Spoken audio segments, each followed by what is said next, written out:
Bayi itu baru saja lahir dan ditinggalkan di rel kereta, sementara sebuah kereta melaju kencang ke arahnya. Tepat saat kereta hampir melindasnya, bayi lain yang sedang berbaring di tempat tidur tiba-tiba berguling. Tanpa diduga, bayi itu tanpa sadar melakukan gerakan yang sama, sehingga berhasil menggeser dirinya dari rel dan menyelamatkan nyawanya. Ternyata kedua anak itu adalah kembar siam. Dokter memang memisahkan mereka dengan memotong bagian lengan yang menyambung, tetapi hubungan di antara mereka masih tetap ada. Apapun yang dilakukan satu anak, yang lain akan ikut merasakan dan menirunya. Dengan dua anak yang sangat menggemaskan itu, seharusnya orang tua merasa bahagia. Namun sebuah kejadian terjadi malam itu. Musuh sang ayah tiba-tiba menerobos rumah sakit, melukai ibu mereka yang lemah, lalu merebut salah satu bayi, melompat dari jendela dan melarikan diri. Untuk membalas keluarga itu, dia melempar bayi tersebut ke rel kereta. Meski akhirnya dia ditangkap polisi, bayi itu tidak pernah ditemukan. Saat dia meledakkan kabin kecil di belakangnya, semua orang mengira bayi itu tewas dalam kebakaran. Sang ayah sangat berduka, sementara pelaku hanya mendapat hukuman 20 tahun penjara. Bayi yang berada di rel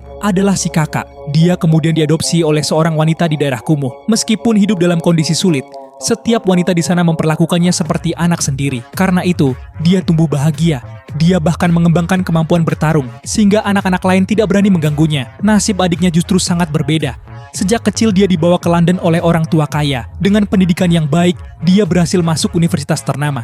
Namun selain nilai bagus, dia tidak bisa melakukan banyak hal dan sering dibully oleh preman kampus. Dia dipaksa melakukan hal memalukan di kampus dan tidak berani melawan. Nasib buruk ini juga ikut terhubung ke kakaknya. Pada waktu yang sama, Jimmy, yang suka berkelahi, tanpa sengaja melukai preman lokal pada hari itu. Keluarga preman tersebut memiliki kekuatan besar. Untuk menghindari balas dendam, Jimmy dan temannya menggunakan 2 paspor palsu dan terbang ke London. Saat kedua saudara itu semakin dekat jaraknya, hubungan mereka semakin kuat. Begitu pesawat mendarat di bandara, Jimmy tanpa sadar menggerakkan kedua tangannya dan menyentuh penumpang lain. Karena saat itu adiknya sedang bermain piano, tangan Jimmy bergerak tidak terkendali dan menyentuh kepala semua penumpang di sekitarnya. Penampilan indah si adik berhasil menarik perhatian seorang gadis populer di kampus.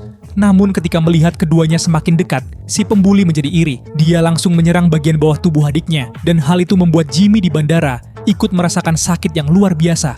Namun nasib buruk belum selesai. Setelah keluar dari bandara, mereka tertangkap polisi karena paspor palsu. Jimmy terpaksa berbohong bahwa dia menjual ginjal untuk biaya perjalanan demi mengunjungi ayahnya yang sedang sakit di London. Tanpa diduga, polisi percaya begitu saja dan bahkan terharu sampai menangis. Saat petugas mengusap air mata, Jimmy langsung kabur bersama temannya.